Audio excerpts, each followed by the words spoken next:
It's Ken Harbaugh with Against All Enemies on the Midas Touch Network. Donald J. Trump, convicted felon, is due to be sentenced on July 11th. We don't know how that will turn out. We do know, however, that the experience of suffering through that kind of indignity will not be easy for a man as narcissistic and prideful as the former president.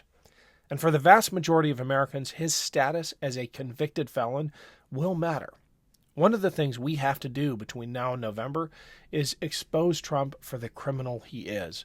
There are so many ways to do that because Donald Trump has given us so many opportunities to call out his corruption. But an overarching theme for all of this is undermining Trump's self-constructed aura of invincibility. He is, at his core, a deeply insecure, petty human being who compensates with endless bluster. But we all saw that that doesn't work when you're on trial, and it won't work on July 11th when he faces justice, the first of many sentencing hearings he is likely to face. I wanted to talk to someone who has been through this before, ideally someone in Trump's inner circle. And there's really no one better than Lev Parnas, who spent years doing Trump's dirty work, but has paid for his crimes. He served his time, he acknowledged his mistakes, and he is now speaking out. I believe Lev when he says that the reason he is now standing up to MAGA extremism is that he wants to be able to tell his kids that, in the end, he chose to be on the right side of history. My full interview with Lev comes out soon on Burn the Boats, but in advance of Donald Trump's sentencing, I wanted to share this excerpt. Enjoy. Do you think this latest conviction is going to expose Donald Trump as the emperor with no clothes? Because for so long he's been able to get away with dominating these sycophants you just mentioned, the Nikki Haley's and the Ron DeSantis's, because he seems invulnerable. Like if you take a shot at the elephant, you better take it down or it's going to trample you, right? But he seems vulnerable now, Oh, absolutely. and I feel like at least voters are beginning to question his Oh, invincibility. absolutely. Well, you know what? He's a convicted felon. His life has changed, and Yes. a lot of people don't understand. But Donald Trump is going to start understanding, especially in the next couple of weeks to come, because once he has to sit out, and I went through that process. Once you have to sit down in front of that probation officer and start divulging your whole life history, and then once you get sentenced, and once whatever that's, even if he doesn't go to prison, which I can't imagine how the judge, with everything that went on, with the way he just trampled on all of our history of court. I mean, the way he just I can't believe the judge doesn't punish him somehow with some sort of, even if it's 30 days, or even if it's 24 hours, I don't care, but some way to let him smell the inside of that jail cell. I know he's a big guy, tough guy, talking about like he wants to be a I promise you he will cry like a baby when, as soon as he walks in and smells, forget about the doors locking, but just the smell that goes in there and the food. So he's not going to be able to get McDonald's delivered to him that easy. And there'll be no more Big Macs or cheeseburgers. So I hope that happens, but even if that doesn't happen, and I mean, at worst case scenario, he's going to get some sort of supervisionary, maybe home confinement. That's still big. Trust me when I tell you. Yeah, I mean, especially for a person like Donald Trump, losing any part of your freedom, where you can't just get up and go, where you have to make a phone call, where you have to get permission before you go, and all of that is, your life is in the hands of a regular 9 to 5, 55, 60,000 a year job probation officer, and it's up to him to decide, or her to decide, yes or no. Yes, you could fight it, yes you could deal it, but that's your life. I mean, and if that day you want to go to a job interview and they say, nope, we don't want you traveling, well, you're not going to go, Donald Trump. And you might not like it, you might hate it, but that's what his life is going to be all about. Reporting, drug tests. He's a convicted criminal now, and that's part of his every time he goes up there now to speak.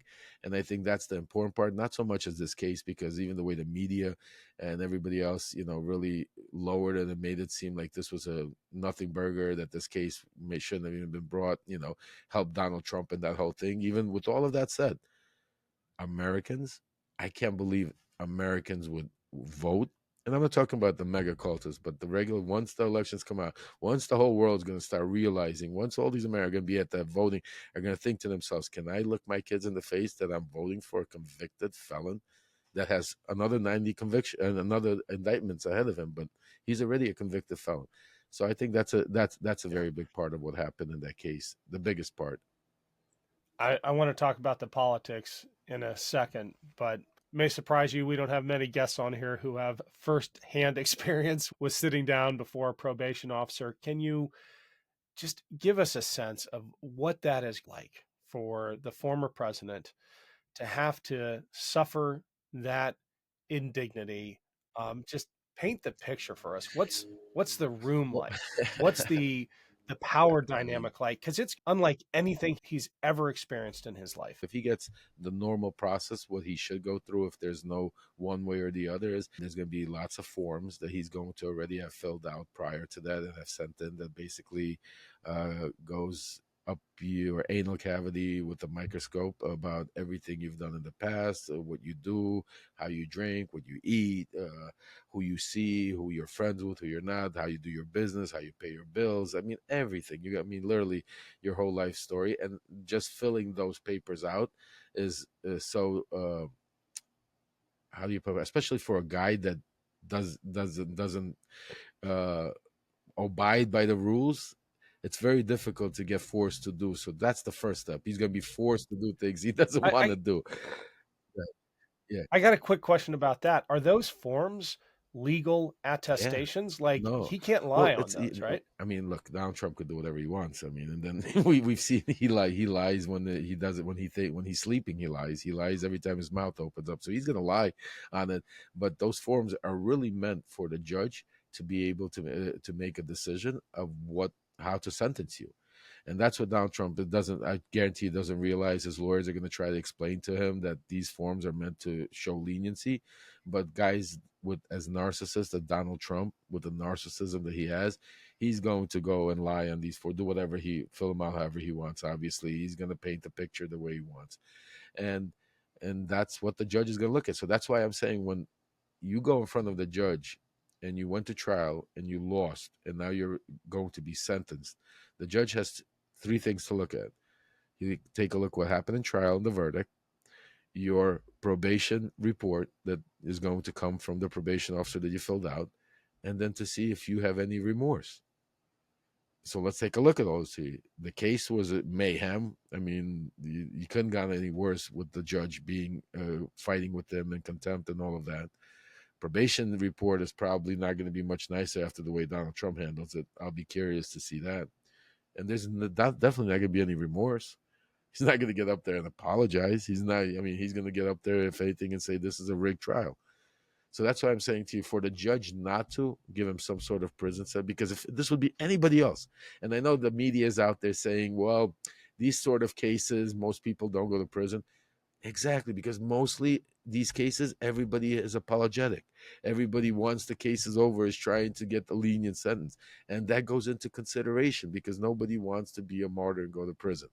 Donald Trump is so narcissistic, doesn't understand the process, doesn't understand. And that's why I'm very curious to see how Judge Manchin handles this and what sentence he gives him, because this is a precedent that we're setting. I mean, because if he doesn't do nothing, what's the next billionaire? It doesn't have to be the ex-president. Or it just has to be the next guy with a lot of money that could get up there and do the same thing to our system. And eventually, what happens to our judicial system if we could do that?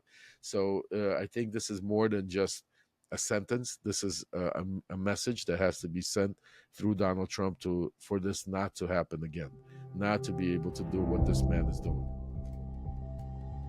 Thanks for watching, everyone. I have been so humbled by the support of this audience and the speed at which this show has grown.